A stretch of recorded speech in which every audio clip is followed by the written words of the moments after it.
Bien, je passe la parole alors au dernier conférencier. Vous voyez qu'on est en train de rattraper le temps qui avait été un peu reporté. Je présente Grégory Lefkowitz, qui est professeur à l'Université libre de Bruxelles. Il s'occupe du programme de droit global. Il a organisé ou co-organisé un cycle sur le droit des robots il y a déjà quelques années. Et je vois qu'il est titulaire aussi d'un cours en Smart Law, donc il a certainement plein de choses à dire. Et c'est lui qui est chargé d'un autre incubateur dont il nous parlera, et c'est aussi pour ça qu'il est là, l'incubateur européen du barreau de Bruxelles. Ça se multiplie, les incubateurs, comme peut-être les comités d'éthique. C'est utile? Alors, merci Alain pour ta question et pour cette introduction. Alors, je vais dire un mot d'abord sur la mode des incubateurs. Donc, il y a des incubateurs qui se développent un peu partout dans le monde. Il faut voir que les incubateurs... Je suis pas sûr parce que les barreaux, c'est difficile à faire bouger, mais qui se développent un peu partout dans le monde. Et à la base, et je pense que c'est une bonne manière d'introduire les choses, à la base, le premier incubateur connu est né en 2007 à New York. Sauf que, donc organisé par le barreau de New York City, mais l'objectif de cet incubateur était d'abord et avant tout d'aider les avocats qui entraient sur le marché à développer un cabinet. Donc c'était un objectif qui n'était pas du tout lié aux nouvelles technologies. Il se fait qu'ensuite, cette notion s'est transformée un petit peu et on a vu se développer au sein d'une série de barreaux des incubateurs qui s'intéressaient spécialement à cette question du tournant numérique ou de l'apparition de la question digitale dans le droit. Et effectivement, avec avec une multiplication très importante, puisque, pour prendre l'exemple de la France, il y a à peu près autant d'incubateurs que de barreaux, plus un incubateur ou quelque chose qui joue ce rôle au niveau du Conseil national des barreaux, ce qui fait évidemment beaucoup de choses. Alors, j'ai mentionné l'exemple le cas de New York parce qu'en réalité, je crois que la question qui se pose, et je ne suis pas sûr que ce soit évidemment de nouveau exclusivement de la question de l'intelligence artificielle, mais plutôt le tournant digital de manière générale. La question qui se pose dans les barreaux que j'ai pu rencontrer jusqu'ici, alors c'est le cas au barreau de Bruxelles, tout un ensemble de barreaux ont rejoint cette initiative du barreau de Bruxelles, la question qui se pose, c'est comment se positionner par rapport à quelque chose qui apparaît comme un discours général de réforme de la profession. Le discours général est assez simple, il consiste à dire que l'accès au droit, l'accès de masse au droit est extrêmement cher, que ce n'est pas possible, que donc il faut trouver des solutions, et que ces solutions, elles passent par deux choses. La première, c'est de déréguler les professions, et la deuxième, c'est d'avoir recours à des outils informatiques pour le faire. Ce qui explique qu'effectivement, on a à un moment donné une sorte de rencontre entre un impératif de modernisation économique de la profession d'avocat, et d'autre part, le développement ou la prise en compte du tournant digital. Ce qui me permet de dire trois choses. Le tournant numérique, je vais plutôt parler de tournant numérique, tournant digital, ou l'apparition, le droit dans la société algorithmique, pour les avocats, pose d'abord une manière de comment ils se conçoivent eux-mêmes. Ça, c'est la dimension économique. C'est-à-dire qu'à partir du moment où on dit « vous devez faire des consultations moins chères », et vous devez passer au digital, les avocats sont invités à se comprendre comme des entrepreneurs. Comme des entrepreneurs, ce qui n'était pas nécessairement le cas avant, et à concevoir dès lors aussi leur activité comme un process. Parce qu'à partir du moment où vous concevez votre activité comme un process, vous pouvez commencer à dire, mais alors je vais découper ce process, il y a une partie que je peux externaliser, il y a une autre partie que je peux automatiser, etc. Et ça, c'est un changement forcément de la manière de pratiquer le métier. Et donc ça motive la création des incubateurs, et des réponses doivent en partie être données à ça, d'autant plus que ni dans les facultés de droit, ni dans la plupart des facultés de droit, ni dans les enseignements qui sont donnés dans le cadre du stage, on forme vraiment les futurs avocats à penser le management du cabinet dans toute sa complexité.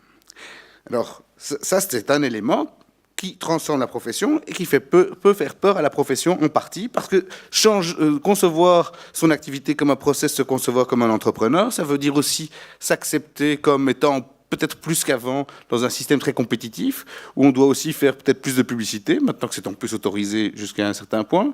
Et donc, ça change véritablement le rapport aussi aux autres. Et tout un ensemble de choses qui semblaient acquises auparavant ne le sont plus. C'est-à-dire qu'avant, on avait un monopole. Ce monopole est lié au fait que finalement, le client final n'était pas en mesure d'évaluer la qualité du produit qu'on lui donnait, la consultation, et que donc on avait une profession réglementée où les acteurs n'avaient pas la possibilité, les consommateurs n'avaient pas la possibilité de se référer à d'autres indicateurs. Et maintenant, on voit se développer, grâce notamment, pas nécessairement à l'intelligence artificielle, mais en tout cas aux nouvelles technologies, par exemple la notation des avocats. Alors Jean-Pierre Beuil en a parlé tout à l'heure, la notation des avocats, ça fait très peur. Parce que tout d'un coup arrive une nouvelle autorité, qui est l'autorité de l'opinion, qui est concentrée à l'intermédiaire de processus automatisés, et qui va dire ça c'est un bon avocat, ça c'est un mauvais avocat. Alors là, tout le monde veut réagir. Le problème, c'est que la première réaction des barreaux, qui a été de dire on va poursuivre ces gens en justice, c'est scandaleux, nous noter. Hein, ça a eu lieu en France, le Conseil national des barreaux a poursuivi. La Cour de cassation a rendu finalement une décision en disant écoutez, c'est le droit des consommateurs. Effectivement, les avocats entre eux ne pourraient pas se noter, parce que là, ils sont soumis à une déontologie, mais par contre, que les consommateurs s'organisent pour noter les avocats, ça pose pas de problème. Et donc, par rapport à ça, tous les barreaux se disent si cette stratégie-là ne fonctionne pas, il faut qu'on en trouve une autre, ou il faut qu'on réfléchisse et remette en cause éventuellement certaines choses. Ça, c'est une dimension, j'ai envie de dire, dans pourquoi est-ce que d'un coup les nouvelles technologies et cette question de transformation depuis l'avocat jusqu'à l'entrepreneur mobilisent et interrogent les barreaux en Europe et ailleurs. Après, il y a d'autres choses qui sont peut-être plus... Enfin, c'est très important, mais peut-être pas le plus intéressant intellectuellement. Il y a d'autres choses qui est... je dirais, d'un côté, comment ces nouvelles technologies arrivent dans les prétoires ou comment contester des décisions qui sont éventuellement rendues de manière automatisée, où là, il y a tout de même tout un ensemble de choses qui se passent. Et là, je ne suis pas tout à fait d'accord, mais c'est un débat qu'on a de longue date avec Alexandre. L'idée de dire, en fait, il y a une distinction, il y a les faits, il y a les normes, il y a les faits, il y a le droit, on applique le droit aux faits, etc. À un moment, les choses se mélangent et les nouvelles technologies, par exemple, l'utilisation du big data dans le domaine fiscal, font qu'en réalité, la norme et le fait sont déjà intrinsèquement mêlés entre eux dans les données qu'on prend en considération pour identifier le profil du fraudeur. C'est-à-dire qu'il n'y a pas d'un côté... Il n'y a pas d'un côté les faits, et on regarde les faits, il y a quelqu'un dans l'administration qui regarde les faits, qui va les qualifier ou qui va en faire l'analyse pour déterminer si oui ou non il y a lieu de faire une enquête plus ou moins approfondie, etc. La machine collecte des données, les croise d'une certaine manière en fonction d'une certaine conception de ce qu'est un fraudeur, et à un moment donné dit celui-là il est contrôlé, celui-là n'est jamais contrôlé. Donc là, ça joue, parce qu'à la fin, le droit, la différence éthique-droit, c'est qu'en tout cas, le droit, on peut l'appliquer vraiment de manière contraignante. Au moins, c'est une des dimensions. Et donc, forcément, si on n'applique jamais la contrainte dans les cas qui ne sont pas repérés par la machine, en fait, c'est pas simplement une manière particulière d'appliquer les règles à un fait, c'est en réalité la règle elle-même qui a changé, puisque la règle ne se vérifie que dans son application. Et de ce point de vue-là, cela dit, je suis d'accord quand tu dis, au fond, on a toujours eu des black box, parce que ça nous connecte directement à la question-là, on a toujours eu des black box. Le juge, personne ne sait ce qu'il a dans sa tête quand il prend sa décision. Il y a des sociologues qui ont fait des études, on sait que si des jeunes lisent plus ou moins bien le matin, ils prennent une décision différente, etc. Et finalement, avant, on n'avait pas de problème avec ça. Il motive. Mais de ce point de vue-là, je crois qu'il y a deux choses. Alors effectivement, il motive, mais je crois que c'est extrêmement dangereux de le fait de dire attention, il faut pouvoir lire ce qui est écrit dans les algorithmes. Il faut pouvoir justifier ce que l'algorithme fait, parce qu'on risque de se trouver dans une situation qui est proche de ce qu'on a fait en Belgique avec la cour d'assises, où on a des gens qui prennent des décisions d'un côté selon une certaine base, et d'un autre côté des juges professionnels qui vont motiver, alors qu'ils n'ont aucune idée de ce qui se trouve éventuellement derrière. Il existe des cas où quand on a fait du machine learning, je vais vous donner un exemple, on a une collaboration avec l'Université de Montréal, où se trouve Joshua Bengio, qui est un des 3 inventeurs du deep learning. Alors, il ne fait pas tourner ses algorithmes sur le droit parce qu'il n'y a pas assez, c'est pas du vrai big data. Il travaille avec des milliards de données. Quand il fait tourner ses réseaux neuronaux sur ces milliards de données pour identifier des patterns, si on lui demande d'expliquer ce que font les réseaux neuronaux, il ne sait pas le faire. Il ne sait pas le faire, ce qu'ils font. Il peut montrer que ça marche, ou qu'on identifie ça, mais il ne peut pas expliquer ce que font ces réseaux neuronaux. Donc on va demander qu'il y ait une explication. Si on va jusqu'au bout de cette logique, à un moment donné, on n'en trouvera pas. Par contre, là où je crois que c'est dangereux, et c'est là que je crois qu'il y a une grosse différence entre la black box du juge et la black box des systèmes informatisés, c'est que quand on avait le juge, dans l'ensemble du système, on avait quand même une diversité, puisqu'il y avait plein de juges différents. Quand on a un algorithme qui s'applique, il s'applique à tout le monde. Et donc, si l'algorithme qui est appliqué à tout le monde, en réalité, ce n'est pas l'application d'une règle à un cas d'espèce. La règle, c'est l'algorithme. Et donc là, de ce point de vue-là, on a un vrai problème, puisqu'on peut avoir toujours des règles de droit formidables, elles sont écrites, elles sont merveilleuses, elles sont générales, elles vont être appliquées ensuite, ce que l'administration fait parfois, elles vont être appliquées ensuite de manière automatisée, vont être appliquées de manière automatisée par un algorithme qui va rendre toujours la même décision quand les mêmes paramètres se présentent. Et par conséquent, en réalité, la règle qui s'applique, c'est l'algorithme, c'est plus du tout la règle de droit.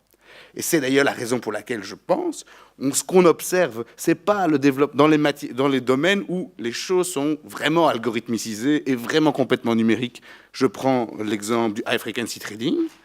Dans ces domaines-là, ce qu'on observe, c'est pas du tout, ou pas tellement le renvoi à des règles éthiques ou à des règles générales. Ce qu'on voit, c'est qu'en réalité, on essaye de faire des règles de plus en plus précises qu'idéalement, on peut même implémenter de manière automatisée. Et donc, en modifiant en fait les caractéristiques d'une infraction, dans le but de pouvoir l'identifier sur la base d'un pattern, sans devoir rentrer dans la question de savoir que fait l'algorithme, quelle était l'intention de celui qui l'a construit, etc. Mais est-ce que ce que produit l'algorithme est un des patterns qui correspond à, par exemple, un abus de marché?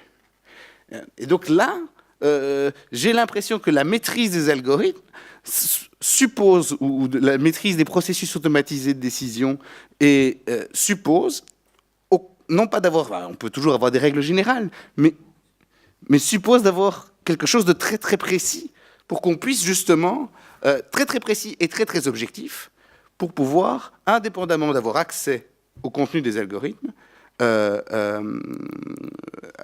contrôler ce qui se passe. Et forcément pour ça, cela a du sens que les juristes, ou en tout cas ceux qui travaillent dans les matières qui s'y prêtent, aient une forme de formation à qu'est-ce que le codage, qu'est-ce que c'est un programme informatique, etc. À Rio, la faculté de droit de FGV, chaque année, ils ont un cours de Legal Informatics.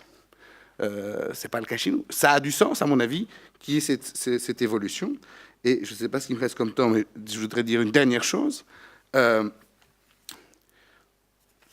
Donc ça, forcément, tous ces développements-là, ça change le droit, et donc il faut quand même que le monde du droit puisse se positionner par rapport à ça. Et ensuite, le fait que les administrations, je crois que c'est d'abord les administrations, bien plus que les juges, utilisent des techniques qui automatisent la décision ou qui automatisent l'analyse des faits, oblige les juristes qui doivent contester à développer certaines compétences pour produire des arguments sur des bases qui sont différentes de celles dont ils ont l'habitude. On parle de justice prédictive. Moi, je ne crois pas que la justice prédictive va remplacer le juge. Par contre, je pense bien que les avocats vont mobiliser des statistiques supplémentaires pour dire, attendez, une chambre de 3 juges, à chaque fois que c'est vous 3, vous prenez une décision qui est défavorable à la partie demandeuse. Je ne suis pas d'accord, je récuse monsieur untel parce que sinon, il y a une difficulté.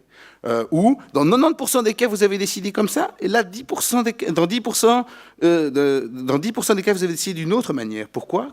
Comment est-ce que vous pouvez justifier, etc. Et donc là, le fait qu'on a de plus en plus de statistiques, puisqu'à la base, ce que fait d'abord la machine, c'est compter, le fait qu'on ait de plus en plus de statistiques obligera et oblige déjà, notamment dans le domaine de la fiscalité, les juristes à être capables de faire des arguments statistiques.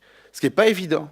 En matière de taxation indirecte, il y a une série d'administrations fiscales qui établissent un certain qui font le tri entre les opérations soumises à la TVA, par exemple, et d'autres, de manière automatisée. Si vous voulez contester ça, la manière dont ça se passe dans les administrations, ça ne se fait plus sur une discussion de détail sur est-ce que telle opération était de tel type, etc. La discussion porte sur est-ce que vous avez vraiment utilisé le bon dataset.